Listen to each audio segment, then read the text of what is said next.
NLP. NLP-னா என்ன sir? Neuro linguistic programming. Sir கஷ்டமாக்கா கோயிலுக்கு போ வேண்டி 3 சுத்து தேங்காய் உடச்சி பிள்ளால பார்க்காம நடக்கும். அதான் பிரச்சனை. மைண்டை வந்து ப்ரோக்ராம் பண்ணுவோம். 40 நாள் விருது கோயிலுக்கு போ பூஜை பண்ணு வரும் நடக்கும். Mind program sir. 9 வாட்டி நீ வந்து மொட்டாடி நடக்கும். இது ப்ரோக்ராமிங், நியூரோ லிங்குவிஸ்டிக் ப்ரோக்ராமிங். நீங்களே மாறுங்க, உள்ளுக்கு நீங்களே மாறுங்க சார். மொட்டாட லேஸ்ல சார். ஒரு பொம்பளை மொட்டாடி போனீங்க மேடம், நாட் ஈஸி சார். முடி பழகணும், அந்த டைம்ல எவ்வளோ கஷ்டப்படுவாங்க. இதெல்லாம் வந்து உங்க ஈகோவை குறைக்கிறதுக்கு அந்த மாதிரி பண்ணுவோம். எது ஒரு மாட்டோம். Indian religion is wonderful neuro linguistic program. இது பண்ணு, இது பண்ணு, இது பண்ணு. இது அந்த கோயிலுக்கு முடியும். மைண்ட் வந்து ப்ரோக்ராம் பண்ணி போகும்போது நடக்கும். சனீஸ்வரன் என்ன பண்ணும் சார்? காக்காட்டே ஞாயிற்றுக்கிழமை சோத்து போடு. சனிக்கிழமை இது பண்ணு. நீங்க பண்றீங்க ஒரு 40 நாள் பண்ணும், மாறி வரும். நீங்களே மாறீங்களே. இல்லாட்டி சனீஸ்வரன் சுத்துங்க, ஒரு பூஜை பண்ணுங்க, எளிய வேலைக்கு எடுத்துங்க. சனிக்கிழமை வந்து நீங்க என்னது விருதமா இருக்கணும். சும்மா மைண்ட் மாறுது. இதை வந்து neuro linguistic programming. Hinduism full of program. Hinduism full of beautiful நடக்கும் பண்ணும். ஆனால் நாங்கள் ரொம்ப சிம்பிளாக கற்றுக்கிறோம் சார். ரொம்ப சிம்பிளாக கற்றுக்கிறோம் அப்படின்னா. Next auto suggestion. Please feel somebody. Medical specialist நீங்க போறீங்க சார். நீங்க அவங்க வந்தார வந்து மேடம் பாட்டு வந்தாரா? நாளைக்கு ஒரு இருக்கா சார்? வாங்க சொல்லுங்க, கதை சொல்லுங்க.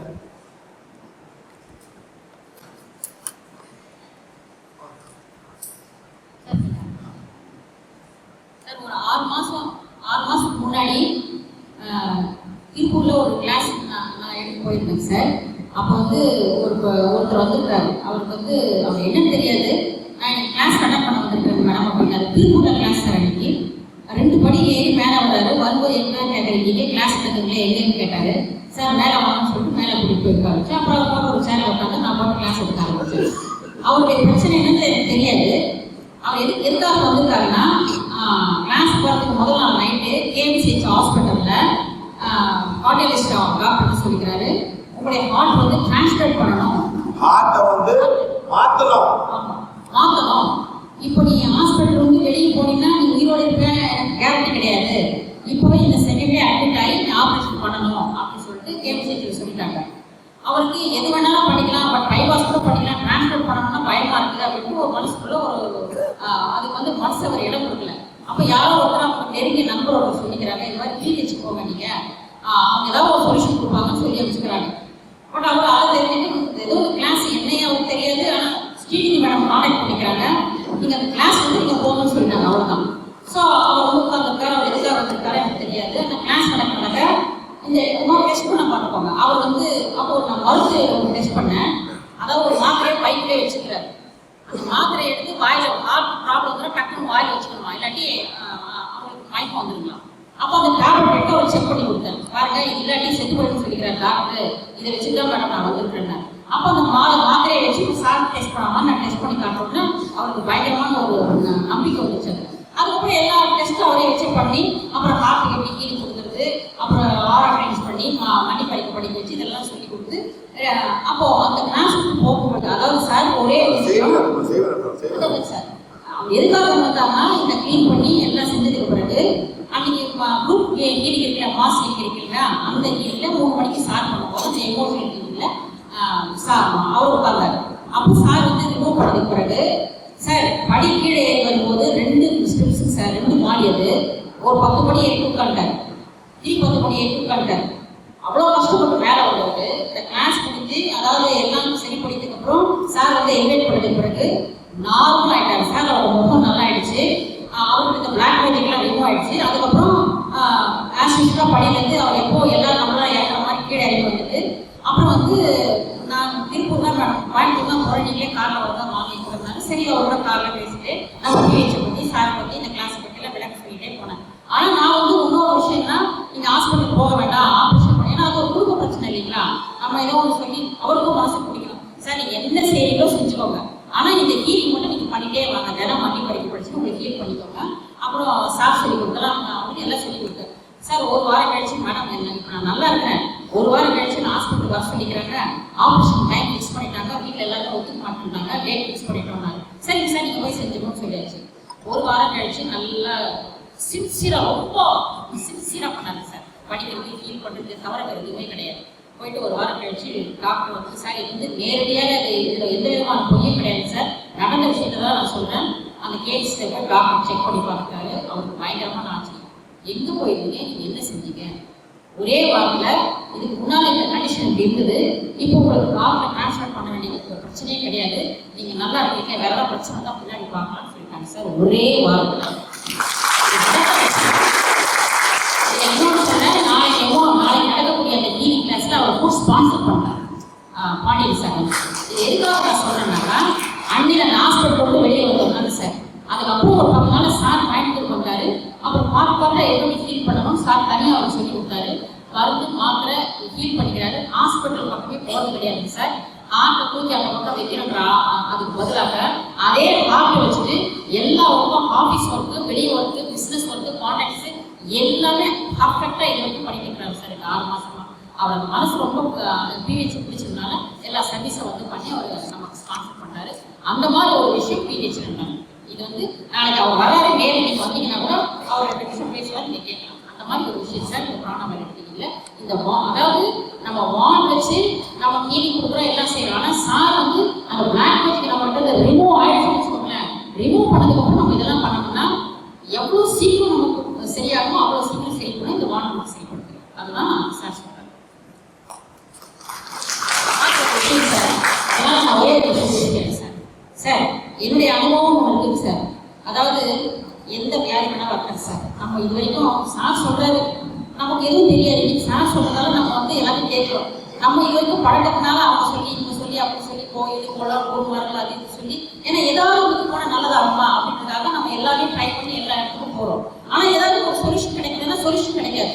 ஒரு பிரச்சனை சரியாகுது, அதுலேருந்து வீட்டு இன்னொரு பிரச்சனை வந்துடுது.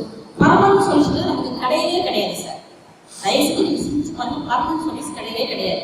அப்போ இதில் என்ன விஷயம் பார்த்தீங்கன்னா, நம்ம பிரச்சனைக்கு அத்தனைக்கு காரணம் நம்ம தான். உனக்கு எந்த பிரச்சனை வந்தாலும் அந்த என்ன பண்ணுதுன்னா இந்த ஹீலிங் வான்ல இருக்கிற டிவைன் எனர்ஜி வந்து நமக்கு சரிப்படுத்துது. சரிங்களா? அப்போ இந்த டிசீஸ்ன்றது நமக்கு கிடையவே கிடையாது. டிசீஸ் ஒன்று இருக்குது பார்த்தீங்கன்னா மற்றவங்களுடைய நெகட்டிவ் தாட்ஸ், அதாவது எதிர்மறை சக்திக்கு தான் நமக்கு வியாதிகளாக வருது. அப்போ தனியாக அவங்க வயிற்று இந்த ஃபுட் விஷயம் தனி, அது ஒரு பக்கம் இருக்காங்க. அப்போ இதெல்லாம் படித்து நம்ம மகிழ்வரைக்க படித்து இந்த வாண்டை ஹீல் பண்ணாலும் 100% க்யூர் ஆகிடுச்சு. இது வந்து கிட்டத்தட்ட வந்து இந்த கிளாஸ் எடுத்து இன்னைக்கு இதில் இருக்கிறவங்க நிறைய பேர் கிளாஸ் அட்டன் பண்ணவங்களா இருப்பீங்க நான் நினைக்கிறேன். என்ன யாருக்கு எதுவும் சொல்லித்தர கிளாஸ் பற்றி மட்டும் தான் நம்ம சொல்லி கொடுத்துக்கிறோம். அவங்களே ஹீல் பண்ணி அவங்களே மண்ணி பறிக்க படித்து அவங்களே அவங்க பிரச்சனை வெளியே வந்தவங்க தான் இங்கே உட்காந்துருக்கிற அத்தனை பேரும் நான் நினைக்கிறேன். கண்டிப்பாக அதனால நீங்கள் வந்து இதை முழுமையாக எனக்கு சார் சொல்கிறது பெருசு இல்லைங்க சார், சொல்லி கொடுத்துருவோம். எந்த அளவு நீங்கள் இதை ஃபாலோ பண்ணி ஒரு நாள் சரி. நம்ம இன்னொரு விஷயம் நம்ம தப்பு பண்ணுறது தெரியுங்களா? இப்போ வயிற்று வலி ஒருத்தர் வராது, சரி வயிற்று வலி வந்த உடனே அவங்க ஃபுட்டை மாத்துறாரு, ஹீல் பண்ணுறாரு, வயிற்று வலி சரியாயிட்டு விட்டுறாரு. ஆனால் அப்படி விட்டுட்டா மட்டும் இந்த பிரச்சனை நமக்கு ஒரு சொல்யூஷன் கிடைக்காது சார். என்னைக்குமே நமக்கு வந்து நம்ம பண்ணிக்கிறது கொஞ்சம் கொஞ்சமாக நம்ம மாற முயற்சி பண்ணிட்டு வரோம். எப்போவுமே நமக்கு வந்து நம்ம சும்மா மட்டும் உட்காந்துருக்கல, நம்ம உட்காந்துட்டாலும் அவன் சரியில்லை, இவன் சரியில்லை, அது சரியில்லை, இது சரியில்லை, நம்மளும் நெகட்டிவ் அமைச்சிட்டே இருக்கிறோம், மற்றவங்களும் நம்ம அமைச்சிட்டே இருக்கிறாங்க. அதனால நம்ம ஓரளவுக்கு ஸ்டெடியாக வரைக்கும் நம்ம மனசுக்கு தெரியும் சார், நம்ம ஆன்மாவுக்கு தெரியும். அது வரைக்கும் இந்த மன்னிப்பறிக்கை மட்டும் நீங்கள் ஃபாலோ பண்ணி படிச்சுட்டே வந்தீங்கனாலே போதும் சார், எல்லாமே நமக்குள்ள மாற்றம் ஆகிடுது. இந்த மாற்றமானதுக்கு எவிடன்ஸ் யாருன்னு பார்த்தீங்கன்னா இங்கே நாங்கள் உட்காந்துருக்க அத்தனை பேருக்கு சார் எல்லாருமே வந்து நாங்கள் இது மாற்றணும், அப்படி முயற்சி பண்ணணும், இப்படி நடக்கணும், எதையுமே நாங்கள் முயற்சி எடுத்து மாற்றுறது கிடையவே கிடையாது சார். ஆனால் கரெக்டாக படிப்போம், அந்த அளவுக்கு படிக்கிறது கிடையாது. அதை படிக்க நமக்குள்ள இந்த ஆன்மா எப்படி இருக்கணுமோ, என்ன செய்யணுமோ, எந்த விதமான குணங்கள் நமக்கு இருக்கணுமோ அந்த குணங்கள் ஆட்டோமேட்டிக்காக அதை படிக்கிறது மூலமாக அது வரும்போது அப்புறம் நமக்கு தேவையில்லாத வெளியே போயிட்டு போது சார் சொன்ன மாதிரி அந்த ஆன்மாவுக்கு நம்ம கண்கள் என்னவோ அந்த குணங்கள் நமக்கு வந்து இப்போ சொன்னார் பாருங்க சார். அதாவது அந்த பாடி விட்டு போகும்போது அந்த ஆன்மா கேட்கும், ஆஷோ பாடி வந்து நீ என்னவா போறேன்னு. அந்த நேரத்துக்கு அந்த ஆன்மா என்ன சொன்னா அதை நம்ம என்ன பதிய வச்சிருக்கோமோ அதுதான் சார் பேசும். இன்னைக்கு நம்ம நாளைக்கு உயிர் போகும்போது நம்ம இதெல்லாம் சொல்லலாம் நினைச்சா அது வரவே வராது சார். நம்ம செய்யற செயல் அத்தனையும் அந்த ஆன்மாவோட தான் பதியுது. அதெல்லாம் இப்போ சார் போய் விளக்கணும் சார். சின்ன ஒரு குட்டி சார் டென்ஷன் வரலாம். சரிங்களா?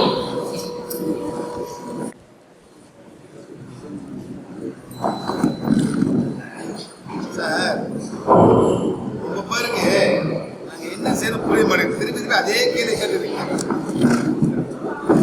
அதே கேள்வி பிசினஸ் டவுனா இருக்கு, அதை பத்தி பேசாதீங்க இனிமே. நீங்க எவ்வளவுக்கு பிசினஸ் டவுனா இருக்கு, அதான் டவுனா தான் போயிட்டு இருக்கோம். நீங்களே உங்க பிசினஸ் வந்து பாத்துறீங்க, இப்படி டவுனா இருக்கு. என்ன பண்ணுவது? சொல்யூஷன் தரணும். என் பிசினஸ்க்கு எனக்கு வந்து ஒரு தீர்வு தேவைப்படுது. என்ன அந்த தீர்வு? நான் தப்பு பண்ணா,